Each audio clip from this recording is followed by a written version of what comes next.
সুমন দাদা এসেছেন আমাদের কাছে, আমার বাচ্চার কাছে ছবি আঁকা শেখাতে, এবং তিনি নিজেও আঁকছেন।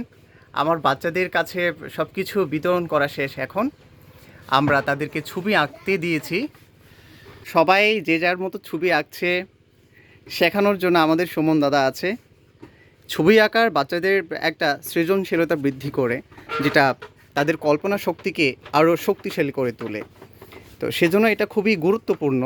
তবে আমাদের এরকম পাহাড়ি অঞ্চলে শেখানোর জন্য মানুষ নেই বললে চলে। যে যার মতো ছবি আঁকবে।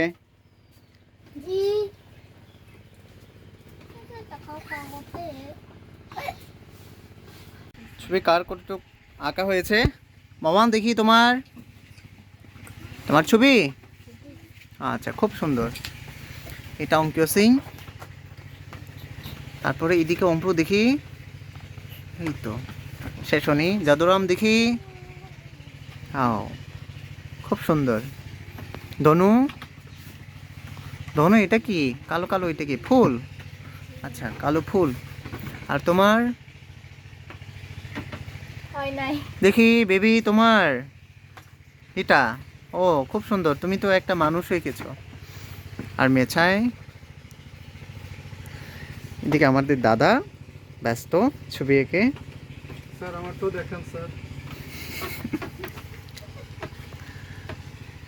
দাদার কি কি এঁকেছে আমি জানি না। ওদিকে আসুন স্যার। খুবই সুন্দর। থেকে দেখতে বুঝবেন। এই তো নৌকা। ওয়াও, খুব সুন্দর। মাতামুহুরী নদী, সূর্যের কিরণ পড়ছে। এটা লামা নদী। আমারটা হচ্ছে আমি নিজেই জানি না কি আঁকতে কি কি হয়েছে। ছবি আঁকা শেষ? হ্যাঁ, তাহলে তাহলে এটা হচ্ছে ফার্স্ট স্টুডেন্ট। আমাদের ছবি আঁকা শেষ করেছে একজন। খুব সুন্দর। সবার জন্য একটা একটা চালু। দাদার, সুমন দাদার এক্সিবিশন। এক্সিবিশন মানে হচ্ছে তিনি এখানে ছবি এঁকে, তিনি আঁকার ছবি সবগুলো এখানে আছে। সব নাই, এই কয়েকদিন আগে যেগুলো এঁকেছে সব এখানে আছে। সেই ছবি দেখে তোমরা ধারণা নিতে পারবে কীভাবে ছবি আঁকতে হবে। এগুলো এখানে তোমরা প্রত্যেকটা পাতায় ভালো করে দেখবে মানুষকে কিভাবে আঁকা হয় রং দিয়ে, গাছকে কিভাবে আঁকা হয়, ঘরকে কিভাবে আঁকা হয়, সবগুলো। তারপরে এখানে যে পাতা আছে না লেখা, এটা পড়ে নিবে। কেমন? সবগুলো পড়ে নিবে, ভালো করে পড়ে নিবে। সবগুলো সব লেখা এখানে সবগুলো আছে। এটা কি, এটা কি আঁকা হয়েছে, এটা এটা মনে করো তোমরা এটা কি মোবাইল দিয়ে তোলা নাকি হাতের আঁকা? হাতের আঁকা, তাই না? মোবাইল দিয়ে ছবি তোলার মতো লাগছে না? এটা খুব সুন্দর। এখানে এটা সবার জন্য আছে। এখানে অনেকগুলো ছবি, অনেক অনেক ছবি, বুঝছো? এই যে আমাদের গ্রাম যেরকম, ওরকম একটা গ্রামের ছবি, সেই ঘরের ছবি এরকম, বুঝছো? সবার জন্য একটা একটা করে। তোমরা এটা হারাবে না, কেমন? সবাই এটা নিবে, তুমি হারাবে না। এই নাও তোমার, তুমি নিবে একটা। এই নাও তোমার জন্য একটা, এই যে তোমার জন্য একটা। এটা কিন্তু দেখবে, পড়বে, বুঝছো? সবাই এটা পড়বে, দেখবে, তারপরে শিখবে কোন গাছের মধ্যে কি রং দেওয়া হয়, পাতার মধ্যে কি রং দেওয়া হয়, সবকিছু এখানে তোমরা খুঁজে পাবে। কেমন? চমৎকার। আমাকে হ্যাঁ, এটা কে? আঙ্কেল। এটা কে?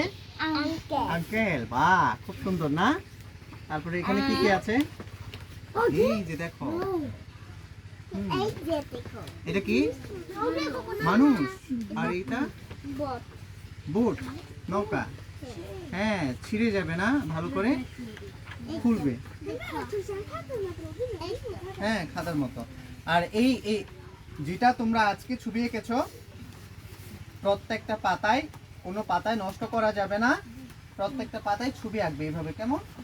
এরকম করে ছবি আঁকবে, এঁকে রেখে দিবে। তোমাদের আজকে ছবি এঁকে কেমন লেগেছে বলো তো? কার কার বেশি ভালো লেগেছে? সবার? কত সুন্দর করে ছবি এঁকেছো আজকে। এইগুলো তোমরা আজকে ছবি আঁকার জন্য কি কি ব্যবহার করেছো বলো তো?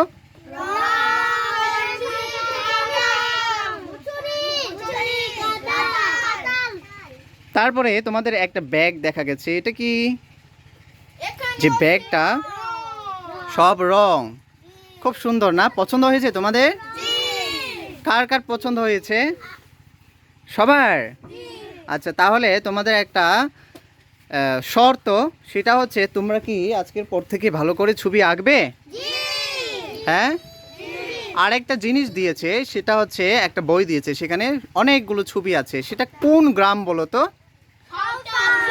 বরেন্দ্রভূমির অঞ্চলের সাঁওতালদের গ্রাম, সাঁওতালদের জীবন, তাদের জীবনযাপন, তারা কি কাজ করে, কিভাবে থাকে, সবগুলো ওখানে আছে। আর তোমরা চেষ্টা করবে, কি ছবি আঁকতে চেষ্টা করবে? নিজেদের গ্রামের ছবি, নিজেদের এলাকার ছবি, বুঝছো? হ্যাঁ। তাহলে আজকের পর থেকে তোমরা যখন মন খারাপ থাকবে তখন কি করবে? ছবি আঁকবো। মন খারাপ হলে আমরা ছবি আঁকবো। তাহলে মন খারাপ করে কি কান্না করে থাকবো নাকি ছবি আঁকবো? ছবি আঁকবো। মন খারাপ, তাহলে ছবি আঁকার একটা কি মন ভালো করে দেয়। ছবি আঁকলে কি মন ভালো থাকে? ছবি আঁকলে মন ভালো থাকে। আচ্ছা,